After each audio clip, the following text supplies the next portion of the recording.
So today I'm talking about who is Kuan Yin. And this is a statue of Kuan Yin that Virginia also brought in. And Kuan Yin is the Buddhist female deity that represents compassion. So she was, up until the 12th century, most of the Buddhists, which means the enlightened one, well, not most, just all of the recognized Buddhists were men. And so Kuan Yin in the 12th century came forward with the female energy of compassion to change the texture and the feeling of Buddhism. And she was from China, and her name was Miao Shan. And so Miao Shan was raised by a king who was very power hungry and quite cruel, as was her mother. So her father wanted her to marry, and marry well, to bring money into his domain, and she refused because she knew that she was a spiritual being.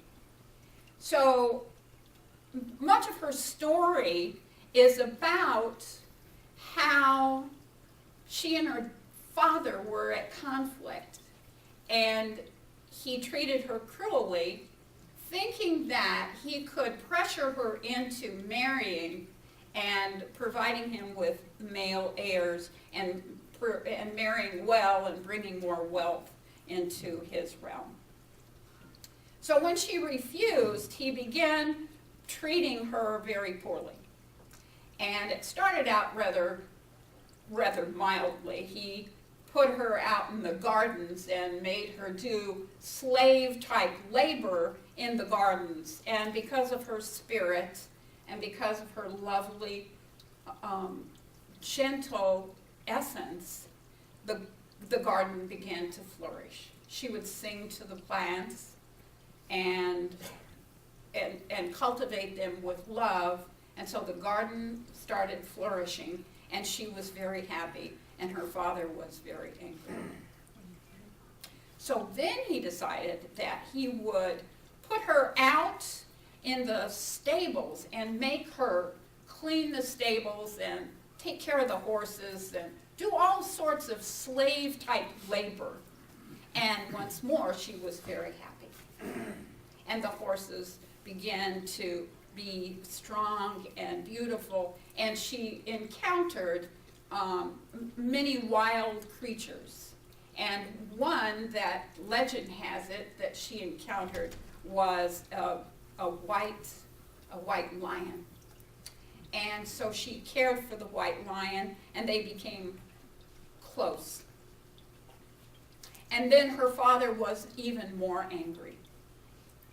And so he put her up in a tower and isolated her, and she was quite happy because then she could be in prayer, and she could be heard singing and opening her heart, and her father was really, really annoyed. So he sent her off to a nunnery, and he told the nuns that she needed to be punished, and they needed to give her the worst treatment. So she would finally realize that her place was to be in the home, bearing him children, to be married and be a mother. And so I put her in the nunnery, and the nuns were committed to treating her poorly, and he told them that if they didn't, then he would have them all killed. So, that's pretty much of an incentive to follow the rules. So she was in the nunnery, and they gave her the most horrible jobs and the most horrible tasks. And that was to serve in the infirmary and care for the nuns that were very ill and sick. And so she was emptying bedpans, she was draining bed sores, and she was singing and loving them and bringing them into in an enlightened state. And people would come into the infirmary and it would be lit from the ecstasy that was occurring in the nunnery. So the father got word of this, and he was threatening the nuns. So then the nuns decided that they would give her the worst possible job, and that would be to deal with the young women who had been abused and assaulted. And she did this. So by this time, Pops was furious. So he sent the troops to go and slaughter all of the nuns. And just at the moment, the white tiger came and carried off, how do you say her name? I don't know. Kuan Yin.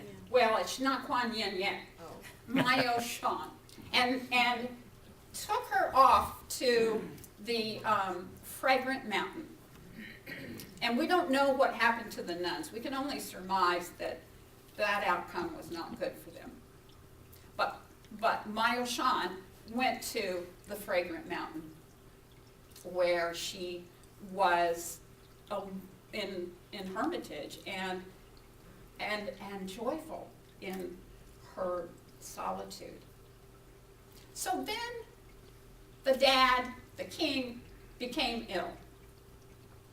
And a monk came to him, and he was failing. The dad was failing. And the monk said, you know, I can heal you, but I need the eyes and the arms of one who has never known anger. And there's only one person that I know of, and that person lives on Fragrant Mountain. And the king said, well, go get that person, get the arms, get the eyes, bring them here and cure me up.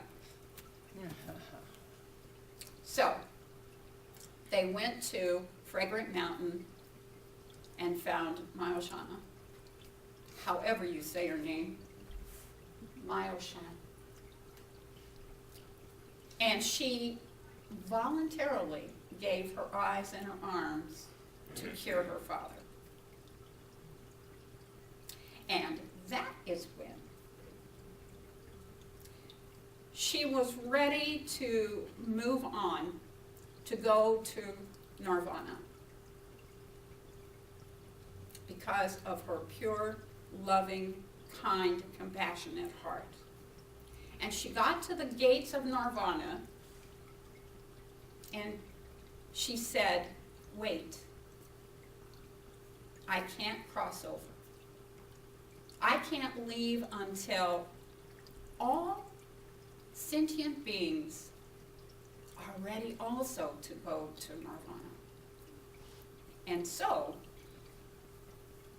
she became then what was known as the Bodhisattva, the enlightened one, the Buddha, who sacrifices all eternity until all people are ready for enlightenment. And that is when she became Kuan Yin. So what do we learn from that? We learn about compassion. And that's the message that she came to teach us, compassion.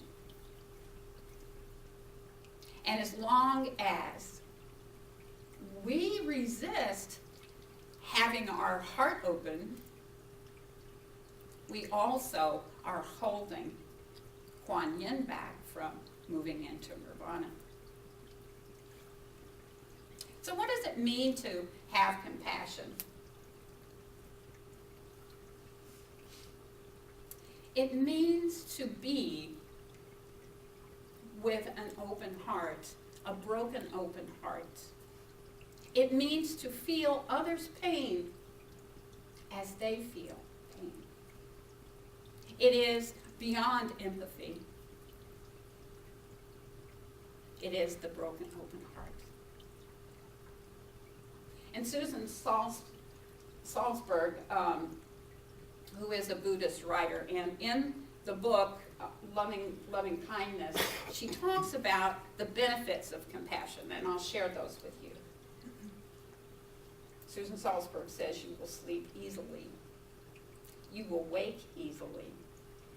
You will have pleasant dreams. People will love you. Divas, or celestial beings, and animals will love you. Divas, celestial beings will protect you. Eternal dangers such as poison, weapons, and fire will not harm you. Your face will be radiant. Your mind will be serene. You will die unconfused. You will be reborn in happy realms. But here's the kind of catch-22, if you will, that when you live with an expectation of the benefits of compassion, that takes you out of the realm of compassion. So it is only from having that broken open heart, it's only from living from that place of deep love that we actually gain the benefits of compassion. It doesn't count when we're compassionate so that we get the benefits of compassion. It only counts when we're absolutely moving from that place of openness and peace. There was a story that I don't remember where I heard it. It was about Jack, who went to the county fair or circus with his dad. And it was a big deal to go to the circus. And they were standing in line right behind a family that had 6 kids waiting in line to buy tickets to go to the fair. And the line moved forward, and the line moved forward, and the line moved forward. And almost Jack and his father were almost at the end of the line, getting ready to get the tickets. And the family in front of him, the dad said proudly, "I have come to take my children to the circus." And the kids were so excited. And then the ticket seller told him the price. And the dad was stunned. And he said, "I don't have that money." And just then, Jack saw his dad take a $20 bill and drop it on the ground. And then he said, "Excuse me, sir, I found this money on the ground. It must be yours." And the father of all the children was in tears. And he said, "Thank you so much." And Jack didn't get to go to the circus that year. But he learned the lesson of compassion. He learned the lesson of a broken, open heart.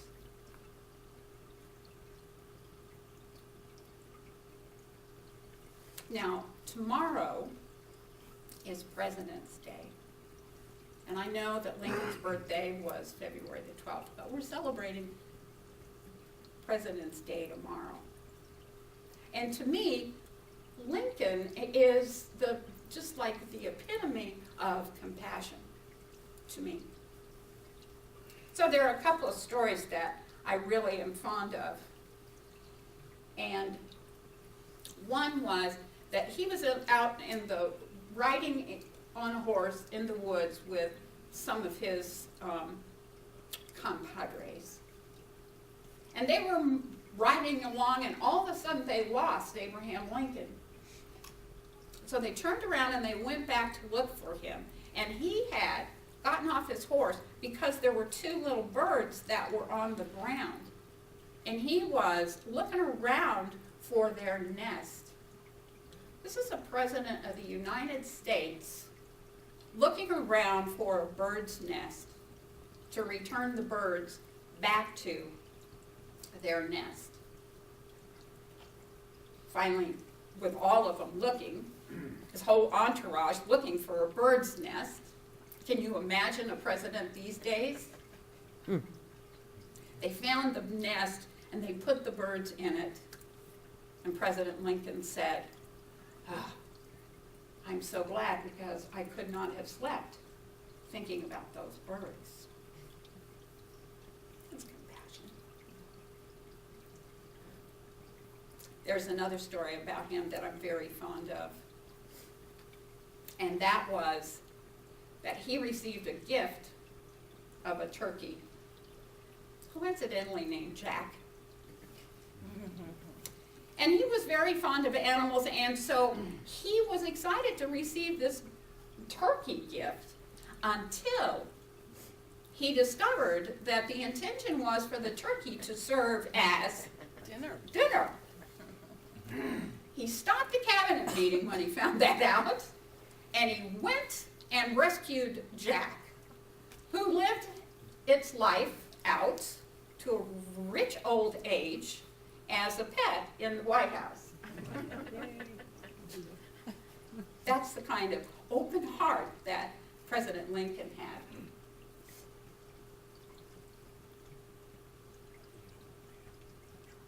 So these are the lessons that we learn from Kuan Yin. The lessons of compassion, the lessons of having a broken-hearted, open heart. And I don't know about you, I think I am not alone, but I believe I came into this world with that same kind of compassion. I'm not alone, am I? And then I don't know what happens. Life happens. But I remember so well that broken heart and the pain that I had for other people.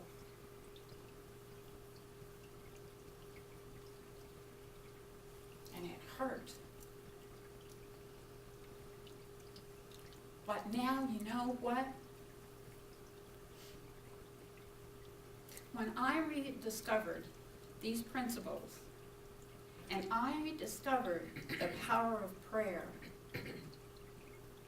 I found that I can be in compassion,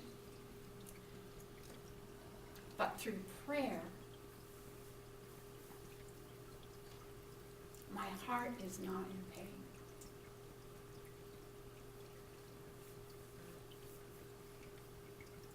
I think that's such a gift of this philosophy, that we can do something for the suffering of others without the dreadful sense of pain, knowing that actually we are taking action. So from that place,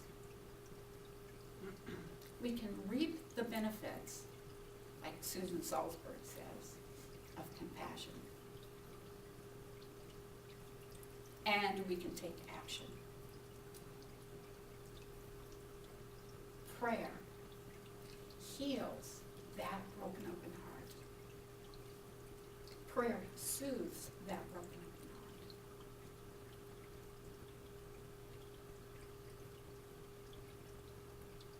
I love you all.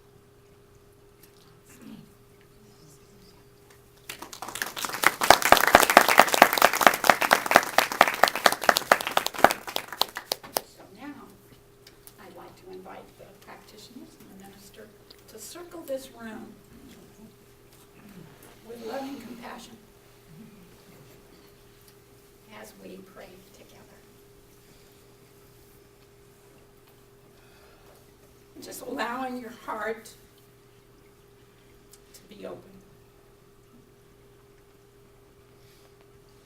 Allowing yourself to move into that place where you do not need to be guarded, where you don't need to protect the pain. Allow yourself to move into that place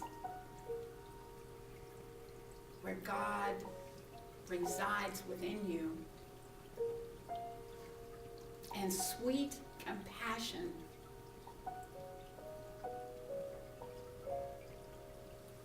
flows easily and effortlessly. Move into that place that you can feel safe and open, where you can love openly without fear of pain.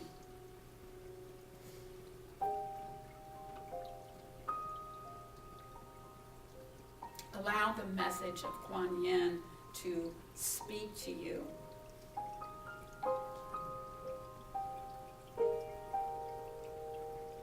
So I invite you to call to mind any that you know are suffering, any that you know are in pain.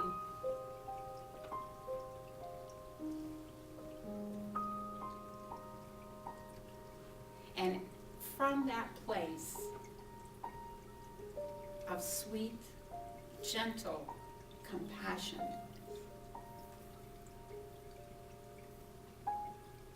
know that through this prayer, suffering, sorrow, sadness finds its way back to what Kuan Yin calls nirvana, that sweet place of oneness with the universe.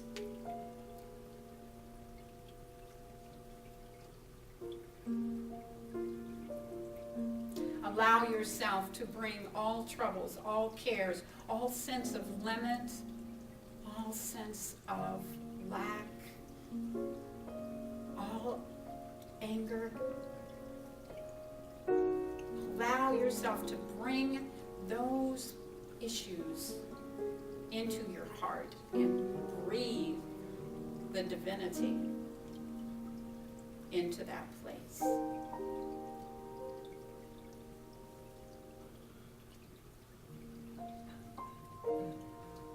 And from that healing space,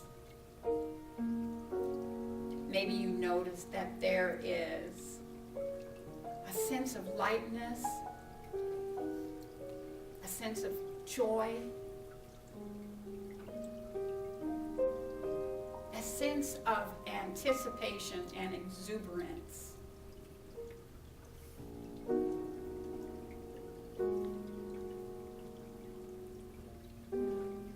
And then, in a way that works for you, like a sacred gift, hand it all of it over to the divine law, knowing that God, Spirit, the universe, the cosmos is in action for healing, for calm, right this moment.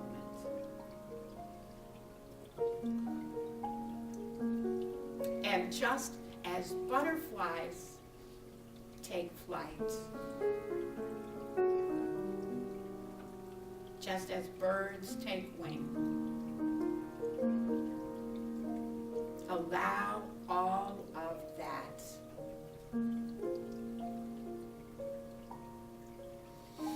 to be accepted by the divine. And so with grace and gratitude with love and laughter. I just get out of the way and allow it to be. And I invite you to join me by declaring it done, by saying, and so it is.